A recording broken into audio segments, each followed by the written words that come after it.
আজকে আপনাদেরকে শোনাবো ভয়ঙ্কর এক ভৌতিক কাহিনী। গল্পের নাম ধানসিঁড়ির ঘাট। সঙ্গেই থাকুন। সন্তোষ, তোমাকে একবার দেউলাটি যেতে হবে। যদিও জায়গাটা স্বাস্থ্যের পক্ষে ভালো নয়, কারণ তোমায় সমস্ত গ্রামে যেতে হবে, তবু তোমার সেখানে যাওয়াটা খুব জরুরি। বহু মানুষ বিনা চিকিৎসায় মারা যাচ্ছে, একমাত্র তুমি পারো তাদেরকে এই সমস্যা থেকে উদ্ধার করতে।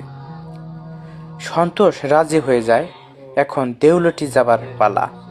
সদ্য ডাক্তারি পাশ করেছে সে, তাই সিনিয়রের কথা অমান্য করার সাধ্য তার নেই।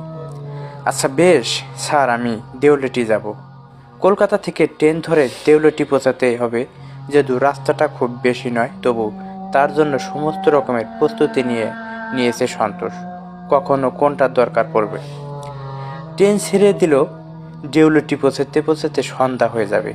তারপর কিছুটা পায়ে হাঁটা পথ, এরপর নদী পথে ওপারে যেতে হবে, এমনটাই সন্তোষকে জানানো হয়েছে। দেউলটি পৌঁছাতে পৌঁছাতে প্রায় সন্ধ্যা হয়ে গেল। এমনিতে জায়গাটা শহরের মতোই, কিন্তু কলকাতা শহরের মতো একটা আধুনিক নয়। পায়ে হেঁটে এতটা রাস্তা যাওয়া সন্তোষের পক্ষে সম্ভব হলো না, তাই সে ঠিক করলো একটা রিক্সা অথবা ভ্যান নিয়ে নেবে। ভ্যান পাওয়া না যাওয়া শেষ পর্যন্ত বেশ কিছুটা দূর হেঁটে গিয়ে একটি রিক্সা স্ট্যান্ডে দেখতে পেল। সন্দেহ হয়ে যাওয়ার রিক্সা দেখতে পাওয়া গেল না। হঠাৎ পিছনের দিক থেকে একজন হাঁক দিল সন্তোষকে।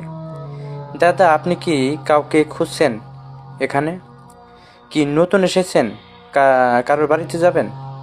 হ্যাঁ, আসলে আমি পেশায় একজন ডাক্তার। এদিকে এসেছি চিকিৎসার জন্য। ঠিকানাটা আমার ঠিক জানা নেই, তবে একটু জানি যে নদী পেরিয়ে ওপারে যেতে হবে। ও আচ্ছা আচ্ছা, বুঝতে পেরেছি। নদীর ঘাটে নিয়ে যেতে হবে আমাকে। আসুন, আমার রিক্সায় উঠে পড়ুন।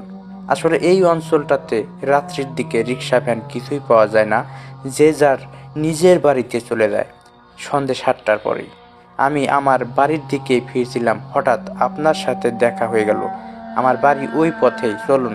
যাবার পথে আমি আপনাকে নদীর ঘাটে নামিয়ে দিয়ে যাব। উঠে পড়ুন। সন্তোষ উঠে পড়ল। রিক্সা চলতে লাগলো। সারাদিন ট্রেনে আসতে আসতে বেশ ভালোই ধকল সহ্য করতে হয়েছে সন্তোষকে। এবার কোনো রকম নদী পথে ওপারে পৌঁছে বিশ্রাম নিতে হবে। শরীর না হলে আর দিচ্ছে না। এমন সময় রিক্সা চালক তাকে জিজ্ঞাসা করলো, আচ্ছা দাদা, ওপারে কি আপনি সেই দুস্থ লোকের চিকিৎসা করবার জন্য এসেছেন, যারা অনেকেই মোরগ লেগে মারা যাচ্ছে? কিসের থেকে মোরগটা লেগেছে সেই রোগের কারণটা এখনো কেউ ধরতে পারেনি। আপনি একটু সাবধানে থাকবেন, বড্ড বিপদগ্রস্ত জায়গা। না না, সেসব ঠিক আছে, আমি আমার সাথে সমস্ত